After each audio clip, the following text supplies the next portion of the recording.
First of all, I'd like to thank the organizers for assembling this gathering and for inviting me to participate. Thank you very, very much indeed.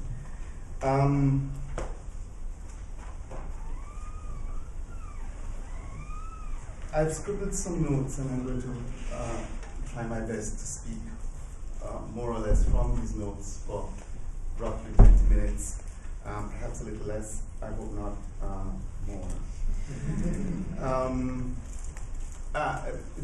To essay something of an approach to Fanon, which we would see has some resonances with the kinds of things that my fellow panelists have already said, although I fear that I might be a bit more oblique and a bit more gestural and sketchy than they have so eloquently been. I too am going to essay this approach in relation to a single text, namely The Wretched of the Earth. And that's because, for me anyway, the horizon in relation to which I want to think about the work of Frantz Fanon is that of anticolonial sovereignty and anticolonial self-determination. And it seems to me that Fanon, The Wretched of the Earth in particular, obviously speaks eloquently from and to that horizon.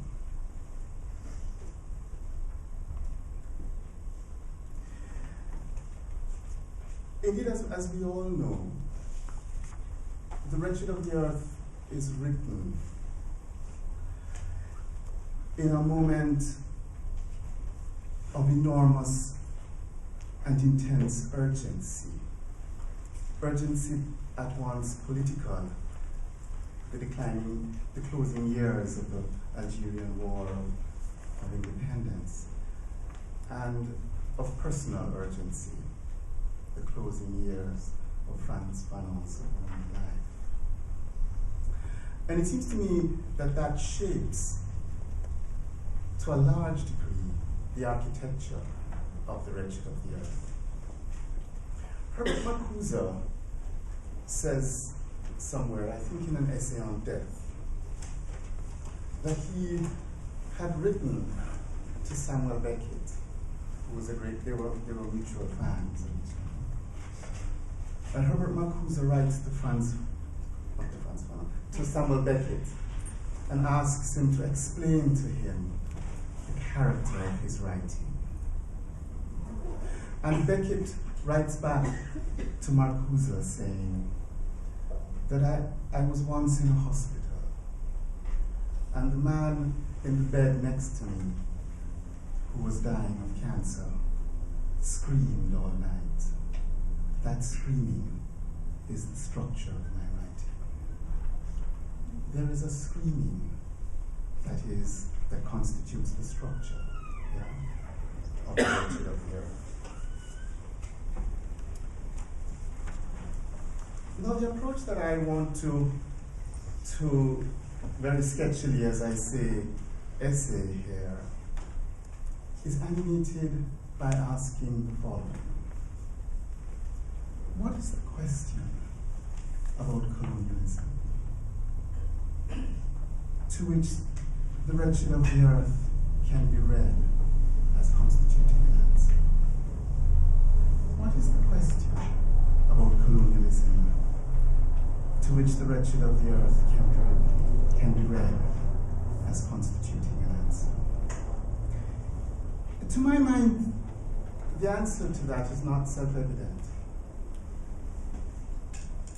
We think, obviously, that we know in advance now on this side of the anticolonial project, that we know the answer to that question.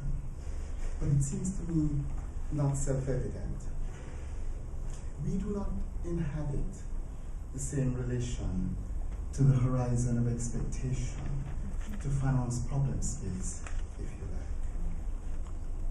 We look back in the wake of what I like to call the end of the Bandung project. We look back from the ruins toward Fanon, looking up toward, with caution, of course, but a possibility which we don't self-evidently inhabit.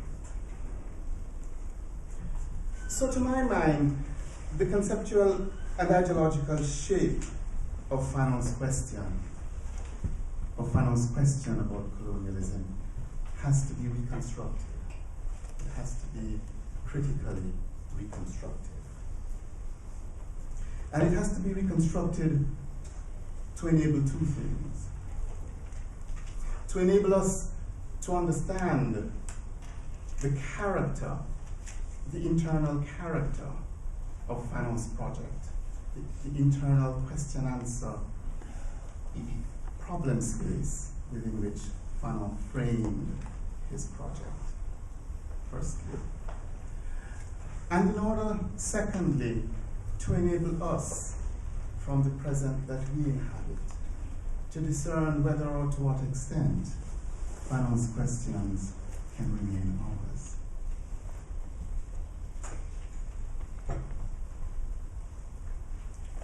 I want to suggest then, and forgive me, I'm being very, very sketchy and very, very schematic here, that we need to ask ourselves, what was the picture of colonialism that Fanon constructed in the Wretched of the Earth? What is the picture of colonialism that Fanon constructs in the Wretched of the Earth? What does Fanon imagine the ill effects of colonial power to be in the Wretched of the Earth? What does he understand the harms of colonialism to be as he constructs that text? And again, I want to insist that we who take anti-colonialism for granted in the aftermath of the building of nation states, we who think we know in advance what the answers to that question are, I think are in error.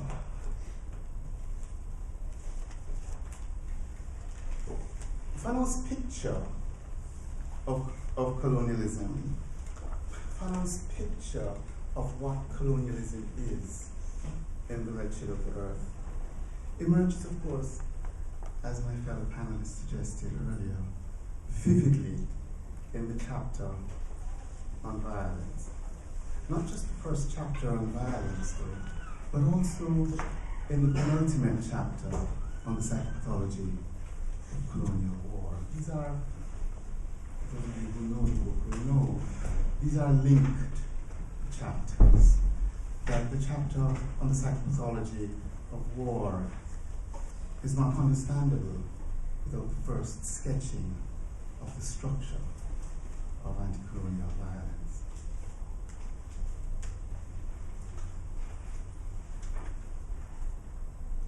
Undoubtedly, as we all know again, this is the chapter that that creates the lens through which we imagine the apostle of violence. And I often have in mind Hannah Arendt's curious discussion of Fanon and others in her essay on violence. And there are some ways in which that will come back a little bit later on. Now, in the approach that I want to suggest to you, that of reading for Fanon's questions, we ought to read this opening chapter concerning violence, not for, or less for, the seeming idea that violence is an anti-colonial answer. You remember, as has been suggested, that Fanon opens that chapter with several marvelous passages on decolonization as an event of violence, as he says. And he gives you his response. He gives you his anti-colonial answer. I want to suggest to you that this chapter ought to be read less within the frame of that answer than for what it suggests about Fanon's understanding of what the problem of colonialism is. So less from the vantage that decolonization is itself an event of violence, than for his argument that colonialism is itself a structure of absolute totalizing violence.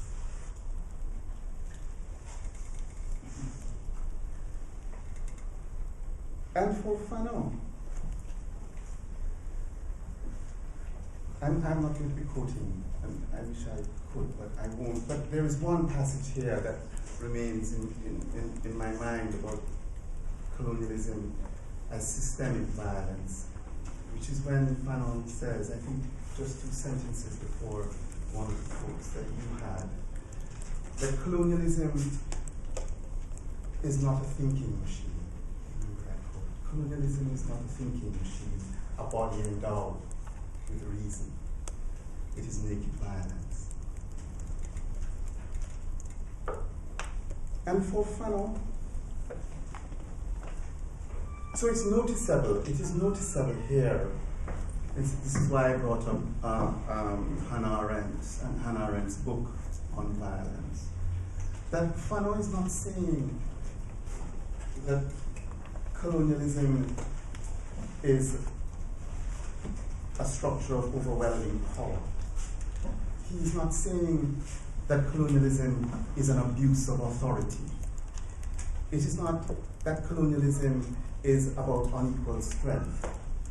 Fanon says that colonialism is systemic, totalizing violence.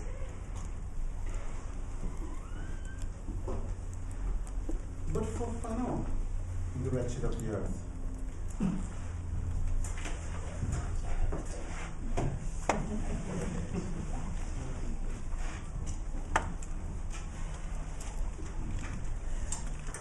how does Fanon characterize this violence? The violence of colonialism is not a violence that merely marks the body of the colonized or destroys the society of the colonized, although it was both.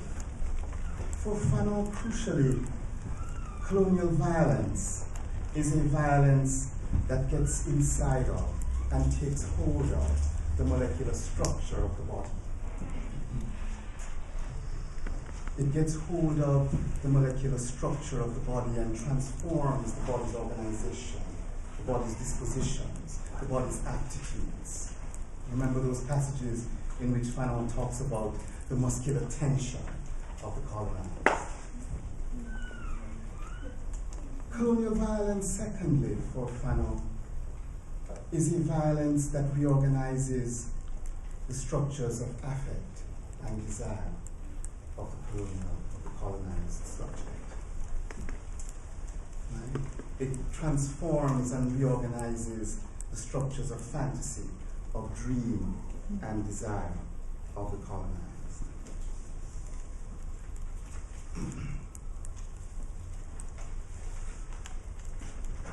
Now, it seems to me important to understand that, therefore, for Fanon, the question about violence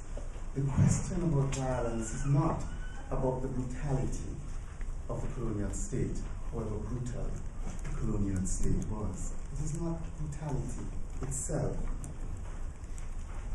that is a question for Fanon. What violence does is violate. What violence does is negate. And what is violated and negated is the bodily and psychological integrity of the colonized. Again, there's a crucial difference here with Hannah Arendt's understanding of violence as mere instrumentality, as not concerned with relations, whereas for Fanon, This is, in many ways, a conception of violence that he shares with Sartre. That violence is embedded as a kind of practical unit in the relations between the powerful and the powerless. You have 5, well, yes. Yes. So, I'm arguing that one ought to read for Fanon's questions, that one ought to read for the way in which the conception of violence emerges back of and has to be read through Fanon's understanding of decolonization. And I'm arguing that this conception of violence is one in which the body of the colonized and the psyche of the colonized are the targets of colonial violence. And I'm arguing that the question of violence is not about brutality as such, not about murder and death, though it is, obviously, partly about that. But the question of violence is about violation. What colonial violence does is to violate. Now, it seems to me that the question here is not whether or not this is a true picture of colonialism. The issue here for us as readers, as critical readers of Frantz Fanon, ought not to be whether or not this is a true picture of what colonialism really was, whatever that was, however you or I imagine it to have been.